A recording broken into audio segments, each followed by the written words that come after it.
Esta es una producción de Grupo Fórmula. Encuentra más contenido como este en radioformula.mx. Seguimos con más noticias. En este 2022 los órganos autónomos sufrieron efectos negativos por decisiones legislativas y por decisiones del gobierno federal. Para hablar sobre el tema está con nosotros Francisco Javier Acuña, comisionado del Instituto Nacional de Transparencia, Acceso a la Información y Protección de Datos Personales, el INAI. Comisionado, muy buenos días y muchas gracias por tu confianza en este espacio. A ver, se cortó la comunicación, le vamos a marcar en cualquier momento para que nos dé su opinión sobre la importancia de los órganos autónomos para nuestra democracia, por qué defenderlos y pues tener claro que es algo que nos compete a todos los mexicanos. ¿Ya nos escucha ahí, comisionado? Sí, a tus órdenes, Juan Francisco. Gracias, muy amable. Pues para que nos compartas tu punto de vista sobre esto que ya decíamos, la importancia de defender los órganos autónomos para la democracia en México. Sí, con mucho gusto. Mira, las instituciones conocidas como organismos constitucionales autónomos vinieron a darle al Estado mexicano equilibrios y controles superiores, o sea, controles externos a los propios poderes públicos, los tres poderes públicos clásicos. Y estas instituciones son técnicas y ellas obedecen a una necesidad, a calibrar el Estado. ¿Cómo? Pues el de transparencia lo que hace es que también a la Suprema Corte, también a la Presidencia de la República y también al Senado o a la propia Cámara de Diputados, el INAI les ha señalado cuando ocultan información, cuando no la entregan como es debida. A ese nivel llegan las potestades de los organismos autónomos, algunos como el INAI, especialmente el INAI, tiene la capacidad de entrar en los terrenos más altos del poder. Y eso naturalmente no agrada, no es simpático, no genera adhesión. Y es normal, el poder público no es gustoso de ningún tipo de inspección o de control. No es que el INAI lo haga, el INAI sigue la cuerda que la ciudadanía impulsa cuando la gente es la que pide información. Y las instituciones superiores, inclusive las máximas cabezas del poder público, niegan esa información o dan menos de lo que deberían de entregar, y entonces es que el INAI puede entrar en funciones si la gente misma, defraudada, ofendida o molesta por una mala respuesta, va con el INAI, ahí sí, a través de un recurso de revisión, y entonces el INAI tiene que hacer su deber. Y claro que nos ha costado, y claro que le cuesta al INAI, no ser precisamente bien visto o ser incómodo al poder. Pues sí, y es que hay quienes aseguran que estos órganos, justamente como el INAI, solamente son un gasto para los gobiernos, para los mexicanos.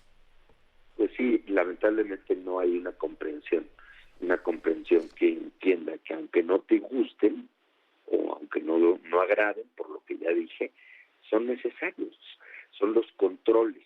El control social de la prensa puede resultar a veces muy desagradable cuando la prensa es incisiva, pero no porque sea incisiva, porque así debe de serlo, vamos a decir democráticamente que sea prescindible o que no convenga, pues sería la negación del Estado democrático. Estas instituciones son muy jóvenes en el tiempo son muy jóvenes, pero ya se han convertido en un activo del Estado democrático. Y ya la democracia plena no se puede entender con esa idea clara, única de los tres poderes y sus mecanismos de control entre ellos, porque pues simplemente cuando hay una sobrerepresentación del partido que hace gobierno en el Congreso, o cuando por alguna otra razón los máximos tribunales tienen algún tipo de inclinación o de cercanía con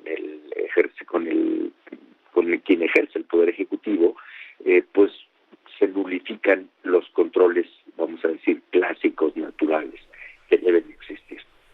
¿Cuáles son los retos para el 2023 en el INAI y cómo están en el tema del presupuesto? Se hablaba de una reducción significativa. ¿Cómo van las cosas? Mira, la reducción no la hubo esta vez, hay que reconocerlo.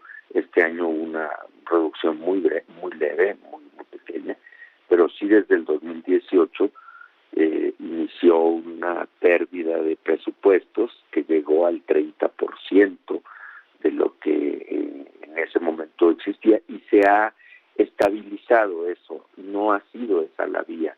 El peligro que hay para estas instituciones es que no sean recambiados sus integrantes, o sea, que los que van terminando no sean reemplazados. Tenemos ahora 2 comisionados que han terminado desde marzo del año pasado y no fueron nombrados por falta de los consensos políticos parlamentarios en el Senado.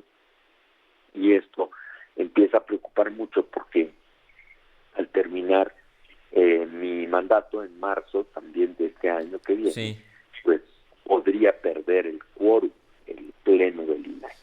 Si no hubiese nombramiento para que hubiese más de 5 comisionados de los 7, quedaría el INAI como quedó la COFESE cuando se tuvo que, afortunadamente ahí la Suprema Corte emitió una resolución histórica que abrió caminos para obligar al Ejecutivo a enviar la propuesta para que se nombrara al comisionado que faltaba ya para que haya quórum. Acá el problema es ponernos en el peligro de estar en lo que yo llamo inoperancia sustantiva. Comisionado, pues muchas gracias por la entrevista y estamos en contacto y suerte para el próximo año. Sí, igualmente, Juan Francisco, a todos ustedes un abrazo y a Ricardo. Gracias, muy buenos días. Es Francisco Javier Acuña, comisionado del INAI. Y mire, vamos a más información. El presidente ya lo prometió y asegura que para finales del 2023 el sistema de salud de México será mejor que el de Dinamarca. Esta fue una producción de Grupo Fórmula. Encuentra más contenido como este en radioformula.mx.